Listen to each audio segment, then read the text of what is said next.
ఓం నమ శివాయ శ్రీమాత్రే నమః. మిత్రులకి, శ్రీభిలాషులకి, అలాగే నన్ను ఇంతగా ఆదరిస్తున్న యూట్యూబ్ ప్రేక్షకులందరికీ కూడా పేరు పేరు ధన్యవాదాలు. మిత్రులారా, మీ అందరికీ పరాదేవత ఎల్లవేళలా మీతో ఉండి మీ మనోవాంఛ నెరవేర్చాలని మనస్ఫూర్తిగా కోరుకుంటున్నాను. ఈరోజు మనం డబ్బు అలాగే సంపద పెంచడానికి ఒక మహాలక్ష్మి మంత్రం, ఒక ఉపాయం చెప్తాను. ఈ తాంత్రిక ఉపాయం. మనం రెగ్యులర్గా డబ్బు గురించి చాలా ఉపాయాలు చెప్పుకుంటూ వస్తున్నాం. అందులో తాంత్రిక ఉపాయాలకి పదార్థంతో పాటు కొన్ని వస్తువులని జోడించి దాని ద్వారా శక్తిని పొందడానికి అవకాశం ఉంటుంది.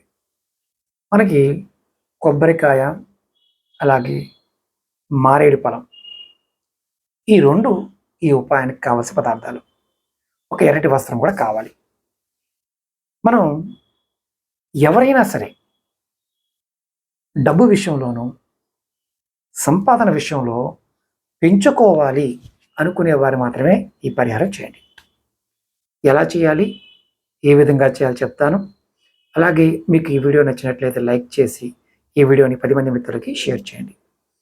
అలాగే మీకు ఎవరికైనా సరే జాతక సమస్యలు ఉండి జాతకాన్ని పరిశీలింప చేసుకోవాలనుకున్నా, మీకు ఇతర సమస్యలు ఏదైనా ఉన్నా వాటి గురించి తెలుసుకోవాలనుకున్నా, చాలా పరిహారాలు చేస్తున్నాం గురువుగారు, మాకు ఎటువంటి ఫలితం రావడం లేదన్న వారికి జాతకంలో దోషాలు ఉన్నప్పుడు ఆ ఫలితాలు రావు.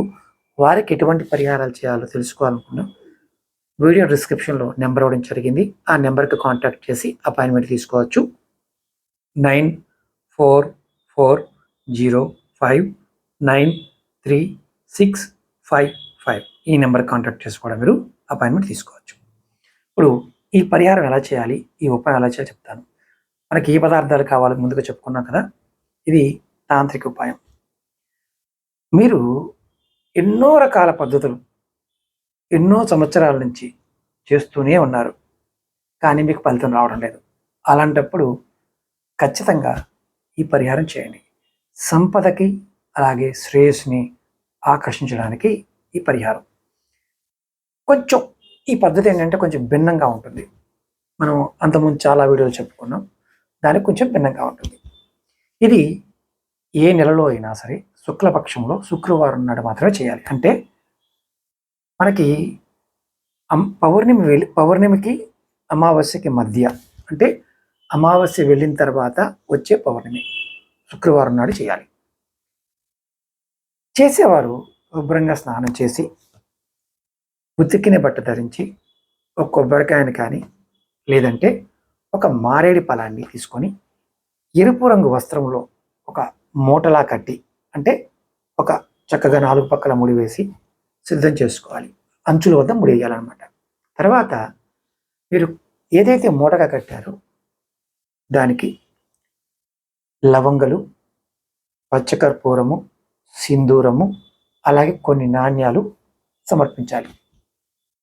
సమర్పించి దాని ముందు, అంటే ఈ కాయతో పాటు పచ్చకర్పూరము, లవంగలు, సింధూరము, చిల్లర డబ్బులు కాయతో పాటు ఉంచాలి.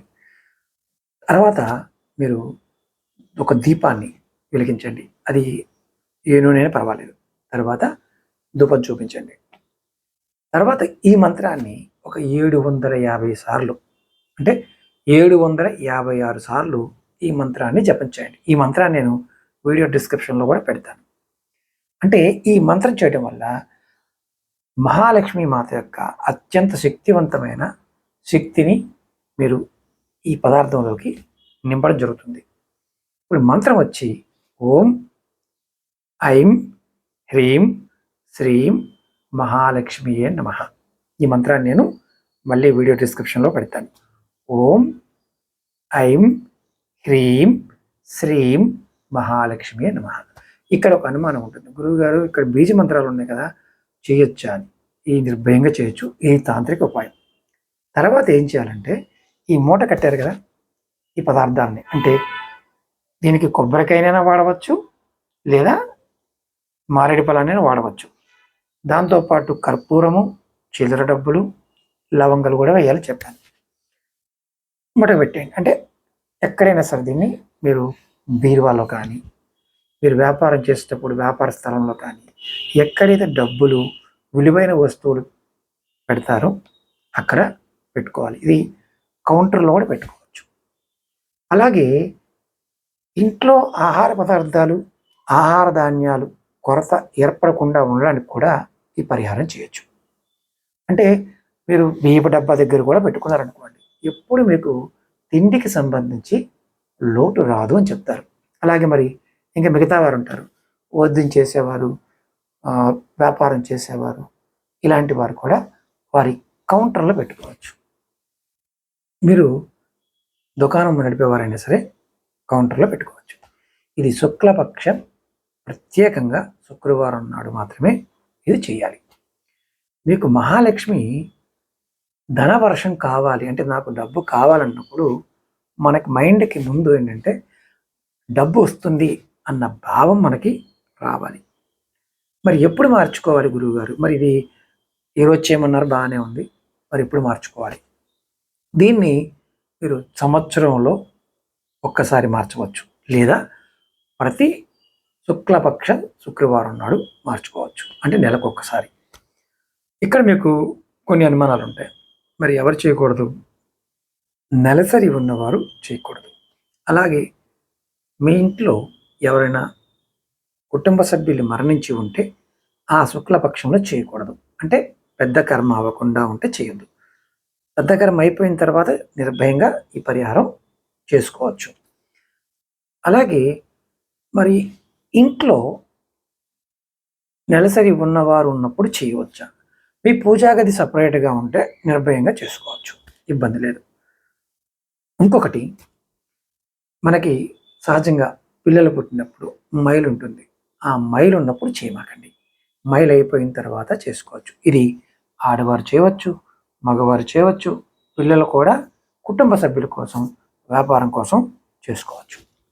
ఇక్కడ మీకు అనుమానాలన్నీ తీరిపోయాయి అనుకుంటున్నాను. ఇక్కడ గుర్తుంచుకోవాల్సిన ఒకటి ఏంటంటే, ఈ మంత్రము స్టార్టింగ్ రోజు మాత్రమే 756 సార్లు 756 సార్లు చేయాలి. ఈ మంత్ర జపానికి ఎటువంటి మాల వాడాలి అని అనుమానం ఉంటుంది. ఈ మంత్ర జపానికి మీరు ఎటువంటి మాలైనా వాడవచ్చు. రుద్రాక్ష మాల, తులసి మాల, తామర గింజల మాల, అలాగే స్ఫటిక మాల, ఏదైనా ఈ మంత్రానికి వాడవచ్చు. ఒకవేళ మీకు మాల లేదనుకోండి, కౌంటింగ్ మిషన్ ఉంటుంది, కౌంటింగ్ మిషన్ అయినా వాడుకోవచ్చు. నేను మీకు క్లియర్గా చెప్పడానికి ప్రయత్నం చేశాను. ఇందులో మీకు ఇంకా అర్థం కాలేదనుకోండి, ఎంత చెప్పినా మీకు అర్థం కాలేదనుకోండి, ఈ వీడియోని అంటే మీరు చూసినప్పటికీ కూడా పొరపాటున ప్రయత్నం చేయకండి, అర్థమైతే చేయండి. ఇక్కడ మనం మూట కట్టినప్పుడు మరొకసారి చెప్తాను. కర్పూరము, లవంగలు, సింధూరము, కొన్ని నాణ్యాలు. కర్పూరము, లవంగలు, సింధూరము, కొన్ని నాణ్యాలు. మీరు ఈ కొబ్బరికాయ, లేదంటే ఏదన్నా కొబ్బరికాయ కానీ, లేదంటే బేల్పత్రం అంటే బేల్పల్ అంటే మనకి ఎవరైనా సరే మార్కెట్లో ఇవి దొరుకుతాయి. మనకి మారేడుకాయలు దొరుకుతాయి, దీన్ని హిందీలో బేల్ అంటారు. ఈ కాయ దొరికితే తెచ్చుకోండి, లేదనుకోండి మీరు కొబ్బరికాయ కట్టండి. ఖచ్చితంగా మీకు మంచి ఫలితం, లక్ష్మీ అనుగ్రహం కలుగుతుంది. మీరు ఈ మంత్ర జపం చేయడం వల్ల శక్తి పెరుగుతుంది. ఇది ధన ఆకర్షణకి ఒక గొప్ప శక్తిగా పనిచేస్తుంది. నేను అర్థమైంది అనుకుంటాను. అలాగే మీకు ఈ వీడియో నచ్చినట్లయితే లైక్ చేసి ఈ వీడియోని 10 మంది మిత్రులకి షేర్ చేయండి. మీకు ఈ వీడియో మీద అనుమానాలు ఉన్నాయనుకోండి, అంటే ఇంత చెప్పినప్పటికీ కూడా కొన్ని అనుమానాలు వచ్చాయనుకోండి, అనుమానాలు ఉన్న మాత్రం పొరపాటున కూడా ప్రయత్నం చేయవద్దు, అది నా విన్నపం. ఓకే మిత్రులారా, ఓం నమః శివాయ, శ్రీమాత్రే నమః.